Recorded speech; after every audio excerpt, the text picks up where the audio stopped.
And in reality, that other person has other challenges that you're not aware of.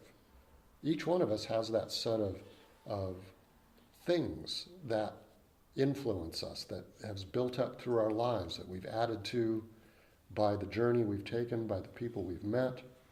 It continues to build and get more complex, honestly, as we get older. And it becomes less easy to make any firm decision without affecting everything. It's kind of like, that game Jenga where you have all the little wood sticks, blocked up. Well, your life gets like a larger and larger column of Jenga. And you spend a lot of your time trying to figure out, well, if I could pull this out, can I still keep the tower, stacked? And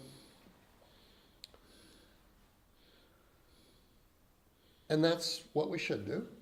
I mean, whatever we can do to help fix our lives, whatever we can do to make things better. If removing a stick is considered to be a good move, let's just say it is a good move in that metaphor.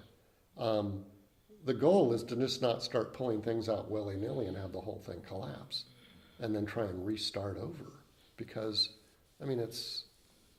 you can do that, but I've never met anyone in my life who's tried that, who's been has been very content.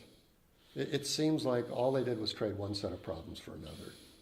And now they have what they left as an issue, and now they have what they have as an issue. Now they have two sets of issues instead of just one.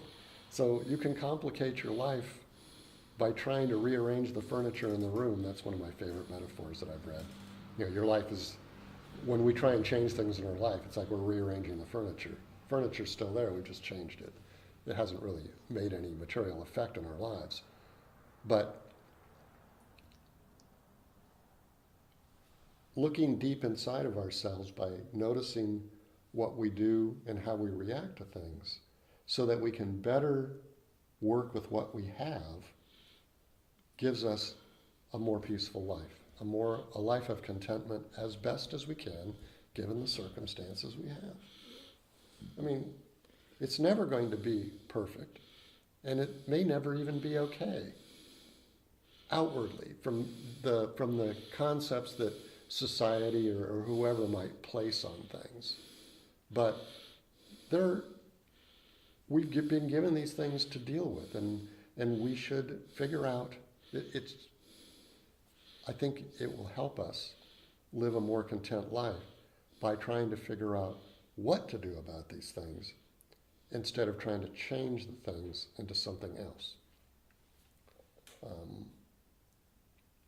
Acceptance and giving ourselves the understanding, giving ourselves a break, and allowing ourselves to work with what we have is like loving ourselves. It's like giving ourselves, it's like loving ourselves. It's like giving ourselves permission and the permission and the strength to deal with what we have. And when we deal with things, we're much more content than when we're always in opposition to everything in our lives. It's like, I don't want that. I wish that wasn't that way. If only that person could be this way. Why doesn't that person do this? All this angst, Listen to yourselves as you go through your daily life. And if you ever hear yourself saying those things, really take some time to think about them and see whether or not, first of all, is it useful? And I think most people will find it's not. And then try and get down to what is it that makes you not want to accept that. And when you get to that point where you understand what's going on and what's causing you that angst, then the only thing you can do from there is to fully accept it and say, this is mine. Own it. I tell people, own it. Own what you have. And then you're most equipped to deal with it. It's really on one level, it's so simple. It's like whatever it is that each one of us has in our lives, we always have the choice of either accepting it or running from it. That's the only two things we can do. And if we run from it, it runs after us. It's so weird. It really is weird. Those things do run after us. If we try and run away from something, it just seems like, every time we turn around and look over our shoulder, there it is. It's gaining on us, But when we accept things, we face it.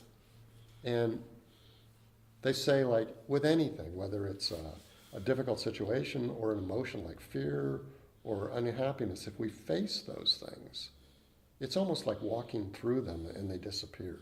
If we truly accept them at the deepest level. There's different levels of acceptance. There's sort of that kind of, well, all right, if I need to do this, I guess I will. But that's fraught with resistance. It's fraught with negotiation. You're negotiating with yourself. I think that, to me, and I do that a lot, or I've done that a lot in my life, and now that I see it, I just laugh when it comes up, because it's like, who else? I'm negotiating with myself. I'm trying to make it okay with myself. There's no one else here. And why am I having this conversation? Because it's one or the other. It's either you accept it or you don't. There's no middle ground of, okay, well, I'll accept it as long as, that's a negotiation. You can negotiate with other people. You cannot negotiate with yourself. I just figure I'd get an intelligent answer one way or the other. So. But all it is, it's a stalling tactic of saying, I'm not going to deal with that right now. And when you don't deal with things, then they'll come back. And the opportunities will continue to present themselves until you do deal with them, or they'll just simply make you miserable for the rest of your life because you never faced them. None of this is necessary. You don't have to do these things. But if there's something inside you that is driving you to try and find a better way to be at peace or to live with things the way they are or accept the circumstances of your life, these are useful things to try. If you're okay with not working on this stuff, because it is work, it's okay. I'm not telling you it's wrong. Nothing's wrong. We can live any way we want. But I think that for those of us that continue to try and examine our lives and kind of try and figure out what it is that might bring us more contentment and peace and understanding and less angst and wringing our hands about things that we can't do anything about, then some of these things are useful tools. And as I started to say earlier, that you can, once you get good at the little things, you can start to apply them to larger things. You can,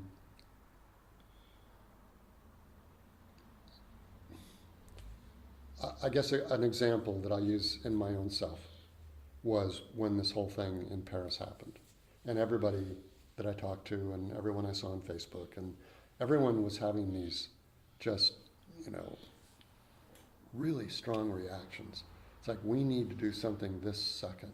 As it's happening, people are having these, we need to do something, what's happening? All of this, and I think I actually put up a short post about this, was basically saying, stop for a moment. Let's watch this unfold for a day to see what's really going on, because we don't know. We're being driven by emotion, by stories and imagination of people that are there. All this stuff's getting thrown up into the air like dirt, and we're all confused about what's going on. We don't know what to think. We know what's happening isn't good, but we don't know what it is. We don't know why. And if we just take that step back and just, first of all, notice our immediate visceral reaction to these things, and then just wait a while until things sort of settle, then you can start looking at them from a standpoint of well, what's going on here? who, what, where, when, how does this all tie together?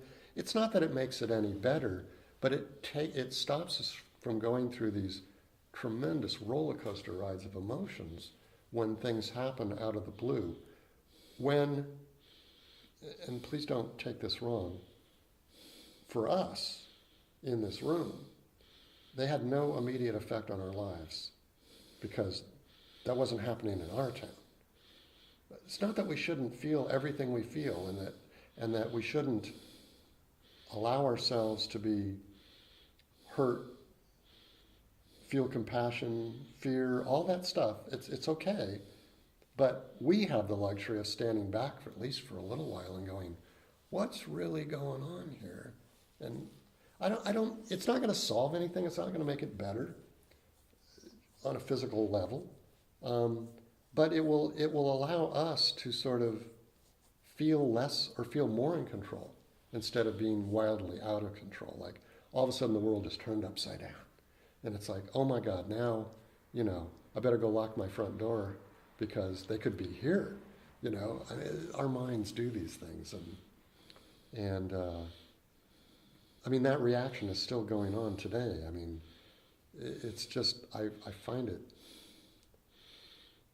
on one strange sense, I find it fascinating to see how these things have to play themselves out. It's like they have to unroll. It's like a ball of yarn that you take and just throw it, and it just starts to unroll until the ball's gone.